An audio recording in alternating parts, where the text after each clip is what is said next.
السلام علیکم ورحمۃ اللہ وبرکاتہ۔ الحمد للہ رب العالمین والصلاة والسلام علی نبینا محمد وعلی آلہ وصحبہ اجمعین، اما بعد۔ قال اللہ سبحانہ وتعالی اعوذ باللہ من الشیطان الرجیم، بسم اللہ الرحمن الرحیم، یا ایہا الانسان ما غرک بربک الکریم۔ معزز سامعین کرام، پیارے مسلمان بھائیوں، عزیزوں، دوستوں، بزرگوں، مائیں اور بہنیں اور عزیز بچوں، ہر طرح کی حمد و ثنا اللہ رب العزت کے لیے ہو۔ ہمیں ہمیشہ اس کی حمد و ثنا، اس کی تعریف، اس کی خوبیوں کو بیان کرتے رہنا چاہیے، کیونکہ اللہ کو پسند ہے اور اسی کو تسبیح کہتے ہیں۔ سبحان اللہ، الحمد للہ، لا الہ الا اللہ، اللہ اکبر، لا حول ولا قوة الا باللہ۔ اور اس کے بعد درود و سلام نازل ہو ہمارے آخری نبی جناب محمد رسول اللہ صلی اللہ علیہ وسلم پر۔ اللہ کے بندو، ہم اللہ کی رحمت کے کتنے محتاج ہیں، خاص طور سے ان فتنوں کے زمانے میں، ان بیماریوں کے زمانے میں۔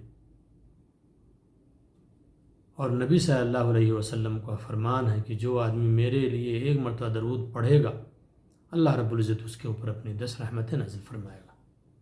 نبی صلی اللہ علیہ وسلم کے بہت سارے حقوق ہیں، ان میں سے ایک حق یہ ہے کہ آپ صلی اللہ علیہ وسلم پہ درود و سلام پڑھی جائے، اور انشاءاللہ وقت ملنے پہ اس کی ایک کلپ بنائی جائے گی اور بتایا جائے گا کہ اس میں کون سی چیزیں مشروع ہیں اور کون غیر مشروع ہیں، کون سنت سے ثابت ہیں، کون سنت سے ثابت نہیں۔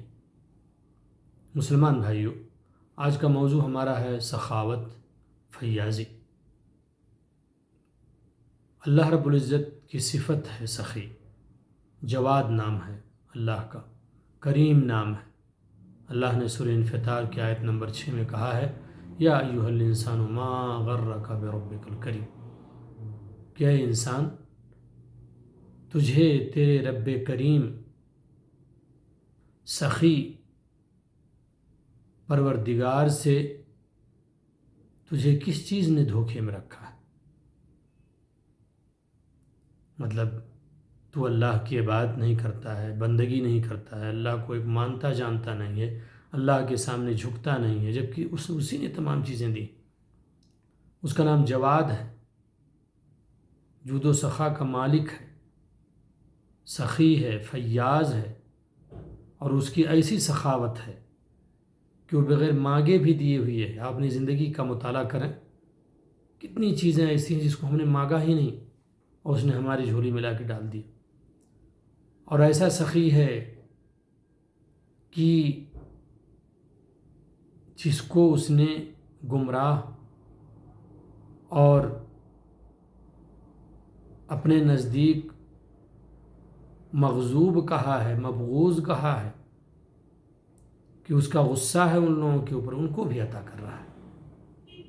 دنیا میں کوئی بھی مانگے دیتا ہے، وہ اس لیے کہ اللہ رب العزت کے ہاں دنیا کی کوئی حیثیت نہیں۔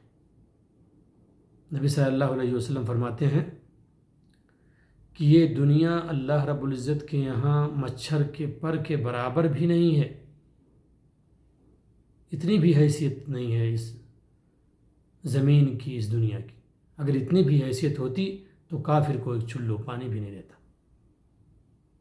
اور آج تو تحقیق ہو کے آ گئی ہے، آسمان کی طرف نگاہ دوڑائیں، کتنے ستارے جو اس سے بڑے بڑے ہیں، کتنی زمینیں جو اس سے کتنی گنا بڑی بڑی ہیں، اللہ کی ملکیت میں ہے، جس کو انسان جان گیا ہے۔ اور کتنے ایسی چیزیں ہیں جو جان رہا ہے دھیرے دھیرے، کتنی چیزیں ہیں جس کو جانے گا، اور کتنی چیزیں ایسی جس کو جان ہی نہیں پائے گا، غیب میں ہے اللہ رب العزت کے۔ اس لیے اللہ کے بندو، یہ بات جانو کہ اللہ کریم ہے، سخی ہے، اور اس کی اس صفت میں کوئی نقص نہیں۔ اللہ رب العزت نے اس صفت کا حامل انبیاء اور رسولوں کو ہی بنایا۔ موسیٰ علیہ السلام کے بارے میں کریم کہا، نبی صلی اللہ علیہ وسلم کے بارے میں کریم کہا، جبریل امین کو جو فرشتے ہیں، فرشتوں کے سردار ہیں، ان کو کریم کہا۔ تو یہ صفت بڑی اچھی ہے، بڑی پیاری ہے، اس کو اپنانا چاہیے۔ اور جو اس کے خلاف جاتا ہے اللہ رب اسے سزا دیتا ہے۔ انسان کو سخی ہونا چاہیے، فیاض ہونا چاہیے۔ میں نہیں کہتا ہوں اپنے گھر کو لٹا دو، فقیر ہو جاؤ، خلاص ہو جاؤ، روڈ پہ آ جاؤ، لیکن آپ کے اوپر جو حقوق فرض ہیں اس کو ادا کرو۔ آپ کے وسعت میں جو چیز ہے اس کو کرو، بخیلی سے کام مت لو۔ بخیلی بڑی مذموم صفت ہے۔ نبی صلی اللہ علیہ وسلم فرماتے ہیں 2 فرشتے اللہ کی طرف سے زمین پہ روزانہ اترتے ہیں، ایک دعا کرتا ہے، ایک بد دعا کرتا ہے۔ دعا کرنے والا کہتا ہے اے اللہ رب العزت، خرچ کرنے والے کو تو اور بڑھا، اور دے، اور ترقی عطا فرما دنیا کی۔ اور ایک فرشتہ ان لوگوں کے لیے بد دعا کرتا ہے جو بخیلی سے کام لیتے ہیں، حقوق کو بھی ادا نہیں کرتے، وسعت میں جو چیز ہے اس کو بھی خرچ نہیں کرتے، اس کو بھی نہیں کرتے۔ وہ کہتا ہے اللہ رب العزت جو ہاتھ کو روکے بھی ہے اس کو تو برباد کر دے، ملیا میٹ کر دے۔ اور اسی لیے اللہ رب العزت ان دونوں فرشتوں کو اتارتا ہے۔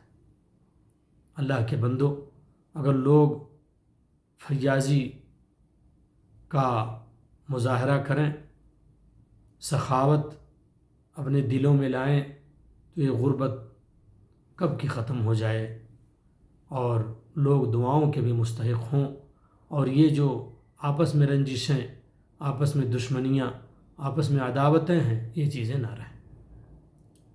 نبی کریم صلی اللہ علیہ وسلم کے پاس جو بھی آتا سائل، آپ اسے دے دیتے جو ہوتا۔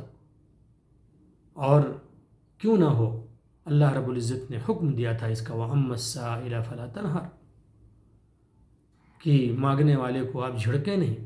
تو یہ حکم صرف اللہ نے نبی صلی اللہ علیہ وسلم کو نہیں دیا تھا، نبی صلی اللہ علیہ وسلم اس کے مخاطب ہوئے، پھر اس کے بعد آپ کی امت اس کے مخاطب ہے۔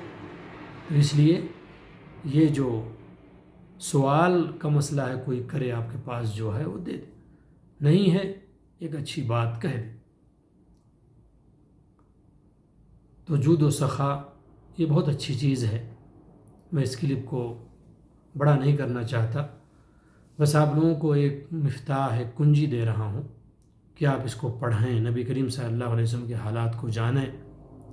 آپ دیکھیں گے آپ کتنے کریم تھے، جود و سخا کے مالک تھے، اور اللہ رب العزت کی نشانیوں کو دیکھیں، اس کی عطا کردہ چیزوں کو دیکھیں، قرآن کو پڑھیں، اس کا ترجمہ پڑھیں، اس کی تفسیر جانیں، اور دیکھیں اللہ رب العزت کتنا دینے والا ہے اور کتنا دے رہا ہے، اور اس کی ملکیت میں کوئی کمی نہیں ہوگی، کسی چیز کی کوئی کمی نہیں ہوگی، وہ عطا کر رہا ہے۔ اس سے مانگیں، مایوسی نہ رکھیں، اللہ رب العزت سے امید رکھیں، اور جائز چیزوں کے حصول کے لیے اللہ رب العزت سے بار بار مانگیں، اور اللہ عطا کرنے والا ہے۔